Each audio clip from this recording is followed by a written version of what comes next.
Breath of the Wild 2 is currently scheduled for spring 2023, and Nintendo are yet to give us the big update that everyone wants so far in 2022. We've had the bad news earlier this year with the confirmation of the delay, and with that delay and the lack of a name, room has been left for speculation, and so-called leaks have filled that information gap. Well, today I'm going to round up some of the best leaks that we've seen, although I would take anything that you hear today with a huge pinch of salt. Well, if you're new around here or find this useful, don't forget to hit that subscribe button down below for all the latest Legend of Zelda content, and turn on notifications by hitting that bell. Well, before we get into today's topic, I would love to hear from you and what you want to see in Breath of the Wild 2. Do you want Zelda to be a playable character? Do you want dungeons to make a return? Or do you want to travel in time?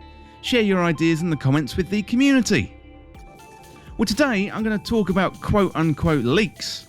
They may be real, they may be fake. That's the thing about leaks, you never really know, especially in 2022 and the state of the internet these days.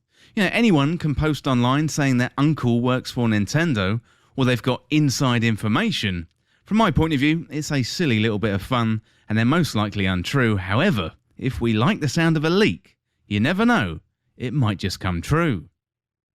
Well, without further delay, let's get into it. And I'm going to start with some leaks from 4chan, that very reputable website, which were reposted on Reddit by user GreedyJuice6669. Well, I'm going to sort through these leaks and categorise them a little bit, because some of them, they're blatantly obvious, some of them, they're related to the story, and some are related to game mechanics. Well, first of all, I'm going to go through the blatantly obvious ones. So they say game difficulty is the same, it's not harder or easier. Well, to be honest, that is to be completely expected. Next up, most likely the same enemies with some evolutions. Again, I think this is pretty standard for sequels. You'd expect some similarities for continuity, but also some new features because of the sequel.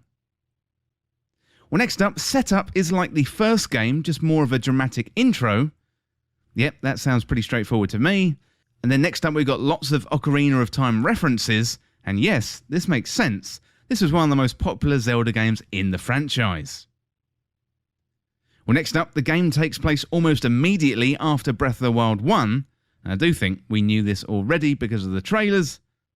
And then finally, it's got a more traditional Link, Ganon and Zelda plot.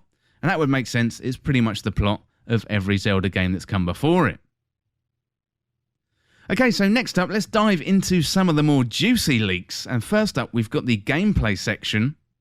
So more traditional dungeons as well as a replacement for shrines, which are even older ruins located all over the overworld. And I do think this is what fans want, the return of dungeons. And in the first trailer we saw, we had a shot of a big looming dark door, and that could indeed be a dungeon. Well, next up we've got new underground enemies that can play around with time mechanics. So we've seen Link play with time through an ability. He appears to be able to rewind time, but we haven't seen anything related to enemies playing with time. Now, what that could mean, I don't know just yet. Well, next up, we've got items still have the same durability, but there's some enemies that have a time reversal mechanic that ends up with your weapons healing each time you strike them. So here is another reference to enemies affecting time, although having enemies be able to manipulate time and restoring your weapons doesn't really make sense to me.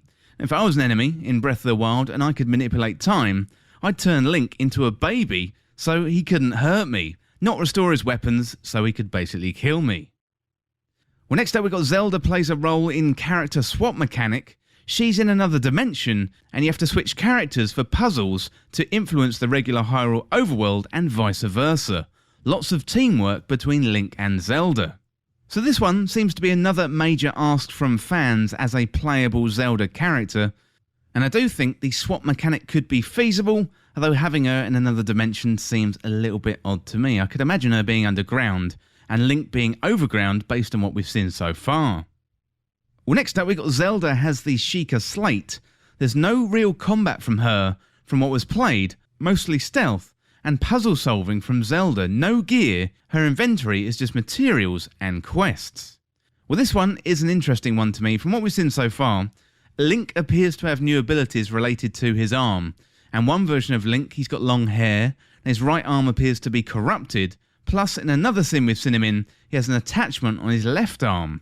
So if Zelda is going to be playable, then it does make sense for her to be using the Sheikah Slate.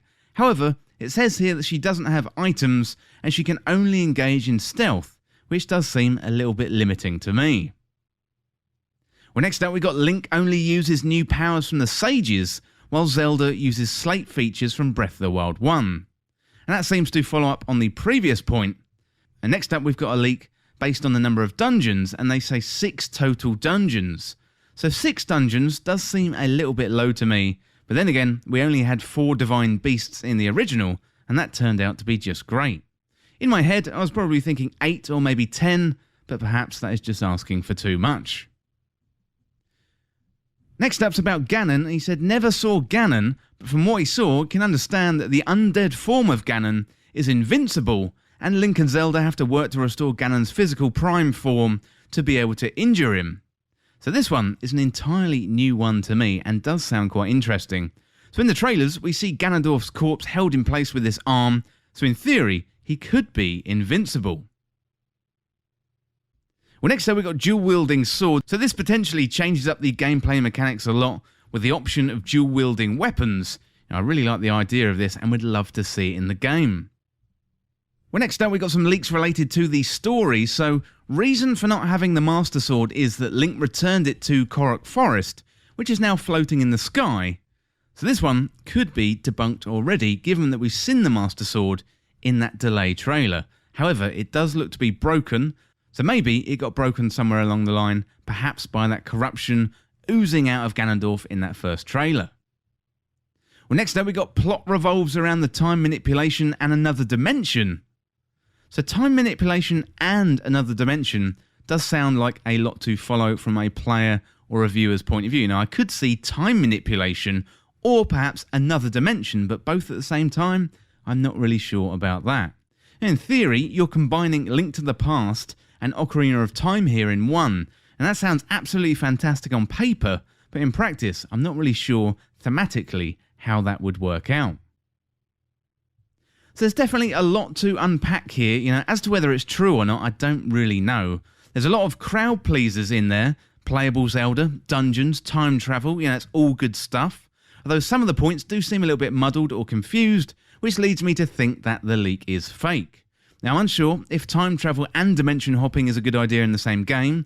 Sounds like it could get very messy and complicated. Plus, invincible zombie Ganondorf and only 6 dungeons?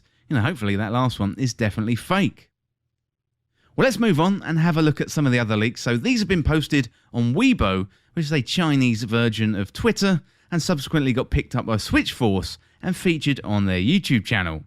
So these leaks aren't as dramatic as the 4chan or Reddit leaks, but interesting all the same, and one of them lines up with the 4chan leaks, so in theory it could be true. Apparently all of this comes from a contractor who worked at Nintendo, but knowing software development and contracting a little bit, you'd be absolutely insane to leak details like this. It would literally kill your career, as you'd probably signed an NDA. Well, first of all, the Sheikah Slate is coming back, and given the Sheikah Slate is in Zelda's possession at the end of Breath of the Wild, that has led fans to hope Zelda is playable with the Sheikah Slate in hand to give her some abilities. So we see in the trailers so far that Link has abilities related to his fancy new arm, and that leaves Zelda to use the Sheikah Slate. Well, the second leak is much less exciting, I'm afraid, and Nintendo are set to introduce a New Game Plus mode where you get to play through the game again after you completed it and carry over weapons and abilities into a new playthrough of the game. This is pretty much a standard feature for other big AAA releases these days, but we're yet to see Nintendo implement this for The Legend of Zelda. As ever, I would take all of this information with a huge pinch of salt. I wouldn't really take it seriously. It could be information leaked by a contractor working at Nintendo during the development of Breath of the Wild 2, or it could simply be some random guy or girl on the internet making it up all for kicks. Well, let me know in the comments what you think of these so-called leaks, and if one of them were to turn out to be true, which one do you want to see? Well, that is it for this look at a roundup of all of the Breath of the Wild 2 leaks out there, and as always, thank you so much for watching or listening. For more Legend of Zelda content like this, hit that subscribe button down below and subscribe to Triforce Times. Or you can check me out on Twitter at Triforce Times. Well, if you enjoyed this video, found it useful, liking and sharing the video would really help me out. Otherwise, check out the other videos on the channel. Thanks again. I'll see you soon.